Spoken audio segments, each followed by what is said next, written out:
अब एक ऐसे बालक की कथा आरंभ होती है जिसे कर्णी करुणामयी ने अनाथ से सनाथ बना दिया। वह बालक था भूरा भंसाली। वह सुजा मोहिल के गांव सुजासर का निवासी था। जब वह किशोरावस्था में था तो उसके माता पिता चल बसे। अब भूरा का कोई संगी नहीं रह गया। उसे अपनी माँ की बहुत याद आती। एक दिन उसने सुना कि देशनोक में एक माताजी रहती है। वह बच्चों को बहुत लाड़ प्यार करती है। एक दिन वह सुजासर के गुआड़ में एक खेजड़ी के नीचे अनमना बैठा था। उसी समय संयोगवश एक बैलगाड़ी देशनोक की ओर जा रही थी। गाड़ी में महिलाएं और बालक बैठे थे। पुरुष पीछे पीछे चल रहे थे। सुजासर में जैसे ही बैलगाड़ी चली, एक अज्ञात प्रेरणा से प्रेरित होकर भूरा उनके साथ हो लिया। गाड़ी के पीछे पीछे चलने लगा। यात्रियों ने दयावश उसे अपनी बैलगाड़ी में बिठा लिया। यात्रियों के संग भूरा भी मातेश्वरी के दर्शन करने देशनोक आ पहुंचा। जैसे ही उस बालक ने कर्णी माता के दर्शन किए, उसे अपनी माँ की याद आने लगी।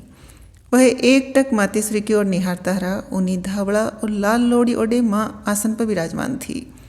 श्याम मुख पर सौम्य भाव की छटा छिटकी हुई थी। ओठों पर मधुर मुस्कान थी।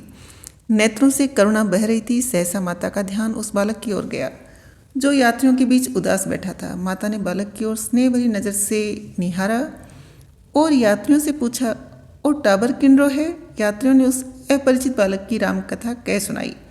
यह सब सुन माता मुस्कुराई और बालक को हाथ का झाला देकर अपने पास बुलाया, अपने निकट बैठाया और उसे हंस हंस कर बातें करने लगी, जैसे उस बालक से माता का पुराना परिचय हो।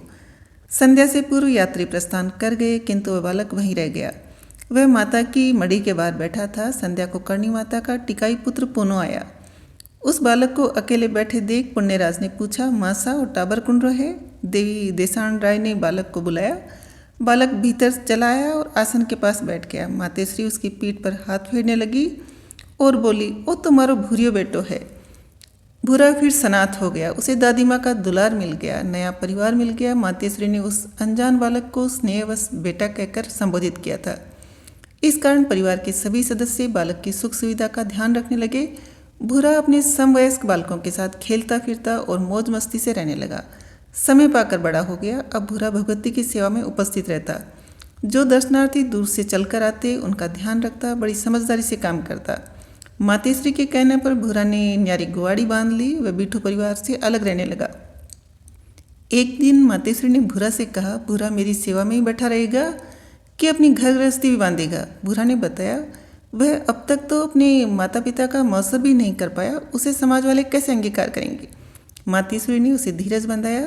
चूल्हे पर कढ़ाई चढ़ाकर प्रसाद बना ले और जिमाने की बात कही। भूरा तो पूर्ण विश्वासी था। उसने वैसा ही किया। मौसर का दिन निश्चित हो गया। अपने समाज को और सारे गांव को आमंत्रित कर लिया। छोटी सी कढ़ाई में हलवा तैयार था।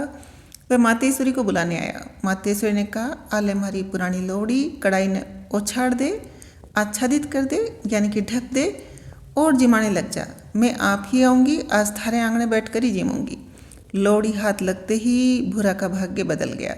लोड़ी उछाड़ते ही प्रसाद अखूट हो गया। समाज जीम लिया, सारा गांव जीम लिया। लोड़ी की महिमा अपार है। आज भी जब पर्व उत्सव होता है, प्रसाद बनता है, महिलाएं लोड़ी गाती हुई जोगमाया के मंदिर तक आती है। गांव गांव में ये प्रथा चल रही है। लोड़ी के पल्ले ने भूरा की लाज रख ली। जिसने लोड़ी की ओट ले ली वह सनाथ हो गया। जो लोड़ी की छाया में आ गया वह सुख समृद्धि की ओर मुड़ गया। जिस किसी ने लोड़ी का पल्ला पकड़ लिया वह निश्चिंत और निर्भीक हो गया। भगवती की कृपा से भूरा का घर बस गया। एक गुणवती वणिक कन्या ने घर आ संभाला। समय पाकर 2 के 3 हो गए। भूरा की पत्नी जब जापे से उठी तो नहा धोकर अपने गीगले को गोदी में ले सीधे माजिसा की मड़ी के द्वार आ पहुंची। घूंघटा सार कर लज्जाती शर्माती भीतर आई।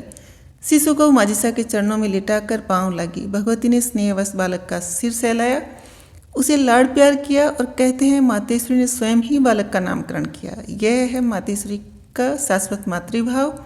यह है माता मिहाई की कृपा।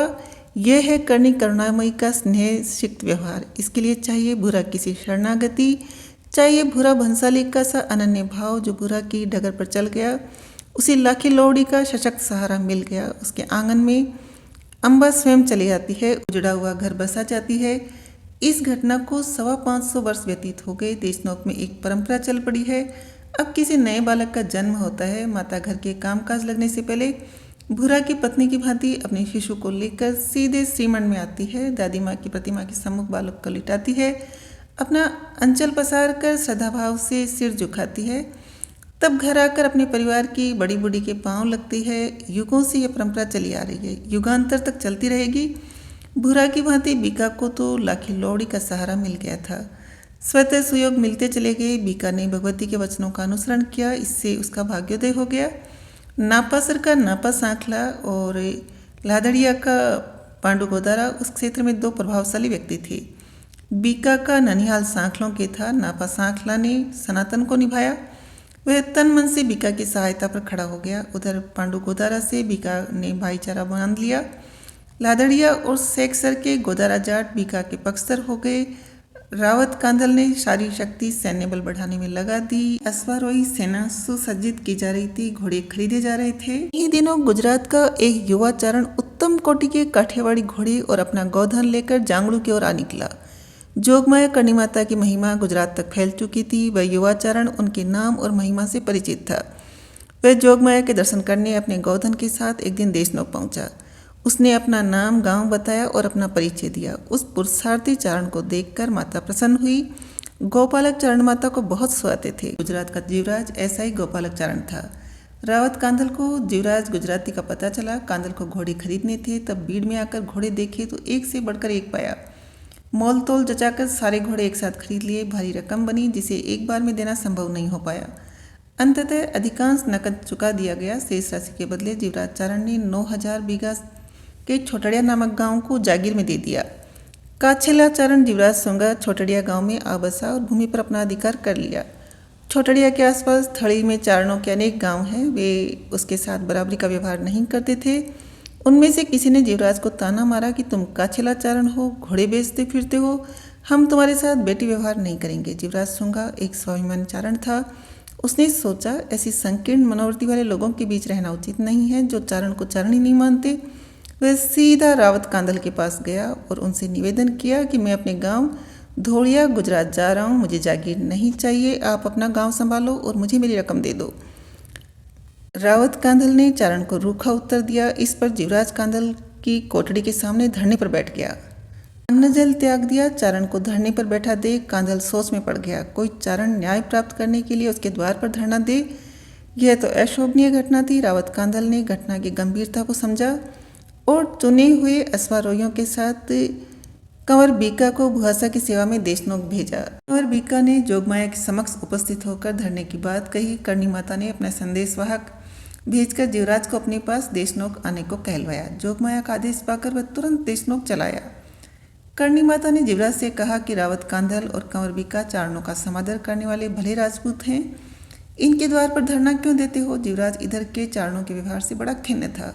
उसने जोगमाया के समक्ष अपनी व्यथा प्रकट कर दी। जब थड़ी के चारण उसे चारण ही नहीं मानते, उसके साथ समानता का व्यवहार नहीं करते, बेटी व्यवहार करने को तैयार नहीं होते, तो ऐसे चारणों के बीच रहकर क्या करेगा। वह थोती थड़ी में बसने के बजाय अपने गोधन को लेकर गुजरात लौट जाएगा। देवी देसान राय ने युवक को आवेश में देखकर अपने पास बैठाया। एक स्वाभिमानी और पुरुषार्थी युवक की स्पष्ट उक्ति सुनकर प्रसन्न हुई। मातेश्वरी ने युवक को यथोचित आश्वासन दिया और कहा, चारण सब समान हैं। जैसे मारुचारण है वैसे ही काछेला, जो भेद बुद्धि रखते हैं वे मूढ़ हैं। इन मूर्खों की बातों की ओर ध्यान मत दो। तुम तो सच्चे चारण हो, गोकुल के गोपाल हो जो गायों के बीच रह रहे हो। चिंता छोड़ो और छोटड़िया में सुखपूर्वक रहो। यह समझो मैंने तुमको अपना लिया है, जिसे मैं अपना लूँगी उसे सब अपना लेंगे। यह तुम्हारा ही घर है, भीतर जाओ और भोजन करो। युवक भगवती के श्री चरणों में शीश झुकाकर मढ़ी से बाहर चलाया। मातेश्वरी ने कंवर बीका से कहा, आनंद से सीख करो, चारण को मना लिया है। बीका और उसके साथी सैनिक भुआसा को नमन कर घोड़ों पर चढ़ गए। करणी माता ने पास में बैठे पुण्यराज से कहा, यह चारण का बेटा तुम्हें कैसा लगा। पुण्यराज ने युवक की सराहना की। यह सुनकर माता ने कहा, घर बैठे ही वर आ गया है, सांपू की सगाई कर दो, छोटड़िया में सांपू सुख पाएगी। पुण्यराज ने यह बात भीतर महिलाओं को बता दी। गौरवर्ण का एक सुंदर युवक देपाजी के आंगन में बैठा भोजन कर रहा था। सांपू के वर के रूप में सब महिलाओं ने उसे नयन भरकर निरखा। सब प्रसन्न हो गई। लाखन की बड़ी बेटी सांपू का सगपन छोटड़िया के जीवराज के साथ निश्चित कर दिया गया। अपनी प्यारी पोती सांपू का मातेश्वरी से विशेष लगाव था। सब भाइयों ने मिलकर धूमधाम से विवाह किया। जब विदाई की वेला आई तो सांपू दादी माँ के गले लगकर रुदन करने लगी। इस अवसर पर मातेश्वरी ने स्नेह से अभिभूत होकर सांपू को आश्वासन दिया कि मैं 8 पहर में एक बार छोटड़िया आऊंगी। वही विश्वास चला आ रहा है।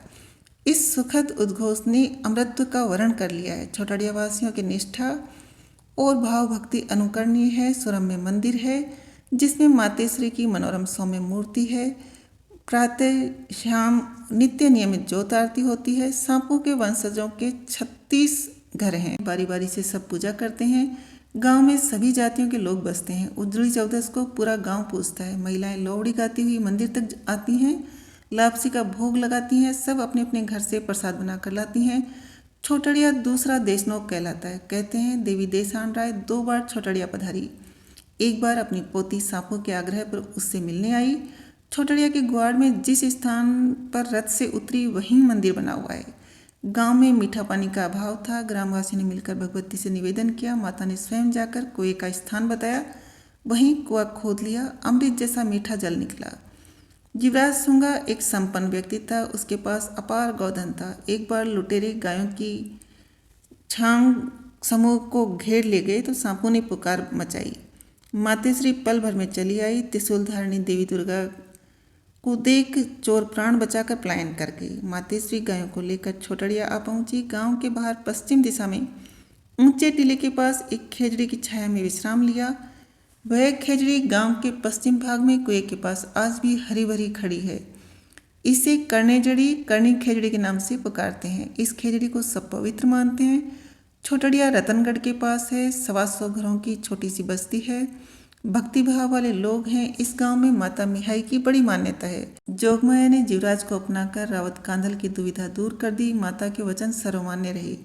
जीवराज पुनः छोटड़िया में जा बसा। सब कुछ मौखिक चलता रहा। 9000 बीघा से छोटड़िया गांव का तांबापत्र राव जैतजी के समय बना, जिसमें सांपों के पुत्र सुधारण के नाम शासनांकित हैं। तब तक सब कुछ माता के विश्वास पर चलता रहा। ऐसा ही विश्वास रावत कांधल के मन में बना रहा। जोधपुर के दुर्ग से रावत कांधल कंवर बीका को साथ लेकर इस संकल्प के साथ निकला था कि राठौड़ों का एक नूतन राज्य स्थापित करेगा। देवी देसान राय ने उससे कहा कि धीरज रखो, सुयोग आएगा। समय समय सर बीता जा रहा था। रावत कांधल श्वेत कैसी हो चला था। अपना संकल्प पूरा करने को वह बार बार अधीर हो उठता। वह सुयोग की प्रतीक्षा में समय बिता रहा था। एक लंबे समय बाद वह सुयोग बना। लागड़िया का पांडु गोदारा कंवरबिका के परस्पर मैत्री भाव था। कंवरबिका ने पांडु गोदारा से भाईचारा बांध लिया। गोदारा देवी देसान राय का भक्त था। वह मातेश्वरी को बहुत मानता था। छोटे छोटे राजा थे जिनमें आपस में विग्रह चलता रहता था। माता मिहाई ने एक बार पांडु गोदारा से कहा था कि तुम अपने हाथ से जिसके तिलक कर दोगे वही इस धरती का राजा बन जाएगा। इन्हीं वर्षों में किसी पारिवारिक घटना को लेकर भाड़ंग के पुड़ा सारण और लागड़िया के पांडु गोदारा में ठन गई। सारण के साथ दूसरे जाट राजा थे। सारण की सेना ने लागड़िया पर आक्रमण कर दिया। लागड़िया को लूटा। अनेक गोदारा मारे गए। कंवरबिका गोदारों के पक्ष में 800 अश्वारोहियों को लेकर चढ़ा। सारण के पक्ष में तंवर राजपूत थे। इस निर्णायक युद्ध में तंवर पति मारा गया। सेना में भगदड़ मच गई। विजयश्री बीका के हाथ लगी। पांडु गोदारा ने अपने हाथ से बीका के तिलक कर दिया और उसे अपना राजा मान लिया। सारण सहित अन्य राजाओं ने भी राव बीका की अधीनता स्वीकार कर ली। एक विस्तृत भूभाग राव बीका के अधिकार में आ गया। रावत कांधल का संकल्प पूरा हुआ। देवी देसान राय की कृपा से नए राठौड़ राज्य की स्थापना हो गई। देशनोक से 10 कोस उत्तर में राती घाटी के पास नए कोट के निर्माण की तैयारियां आरंभ हुई।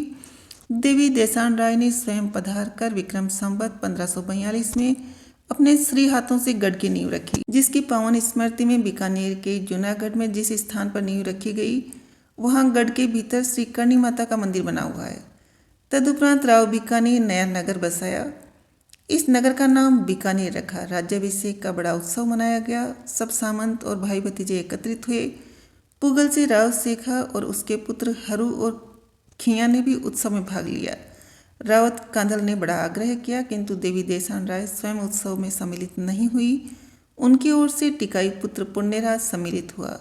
शनिवार आखा 20 विक्रम संवत 1545 को राव बीका का राज्याभिषेक हुआ। 15 से 45 सुद बैसाख सुमेर थावर बीज थरपियो बीके बीकानेर। माता मिहाई के वचनानुसार बीकानेर का राज तिलक सर्वप्रथम लागड़िया और शेख सर के गोदारा के हाथ से होता हुआ है। शेख सर का चौधरी गोदारा सबसे पहले तिलक करता, उसके बाद दूसरे सामंत करते। बीकानेर की चौधर गोदारों के हाथ में रही है।